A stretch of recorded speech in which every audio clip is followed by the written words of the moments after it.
الحمدللہ، اللہ تعالیٰ نے اپنے بندوں پر یہ کرم کیا ہے کہ اگر وہ کوئی لغو قسم کھا لیں تو اللہ نے اسے معاف کر دیا ہے اور اس پر کوئی کفارہ نہیں ہے۔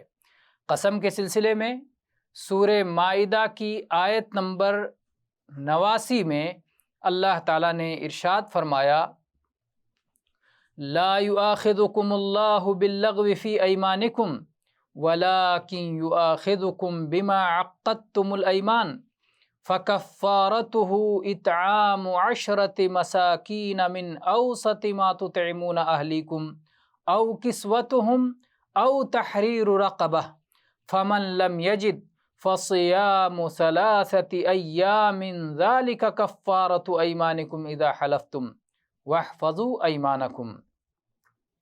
اللہ تعالیٰ تمہاری گرفت نہیں کرتا ان قسموں میں جو تم لغو یعنی لایانی قسمیں کھا لو، لیکن اللہ تعالیٰ ان قسموں پر گرفت فرماتا ہے جن کو تم نے مضبوطی سے باندھا ہے۔ اس کا کفارہ درمیانی درجے کا کھانا کھلانا ہے 10 مسکینوں کو جو تم اپنے گھر والوں کو کھلاتے ہو، یا 10 مسکینوں کو کپڑا پہنانا ہے، یا ایک غلام آزاد کرنا ہے۔ اگر کوئی شخص ان چیزوں کی طاقت نہ رکھے تو وہ 3 دن صوم رکھ لے، یہ تمہاری قسموں کا کفارہ ہے۔ جب قسم کھاؤ تو قسم توڑنا پڑ جائے تو یہ کفارہ ادا کرو۔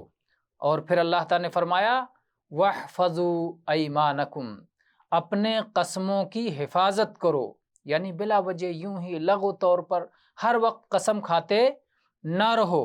اور قسم کی حفاظت کا ایک معنی یہ ہے کہ جب کسی بات پر قسم کھاؤ تو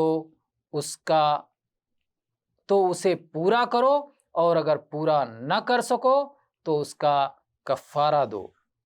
عائشہ رضی اللہ عنہا کی حدیث ہے، فرماتی ہیں کہ یہ آیت ان لوگوں کے بارے میں نازل ہوئی جو بات بات میں کہتے ہیں لا واللہ بلا واللہ، نہ اللہ کی قسم، کیوں نہیں اللہ کی قسم، یعنی بات بات میں جن کی زبانوں پر قسم چڑھا رہتا ہے۔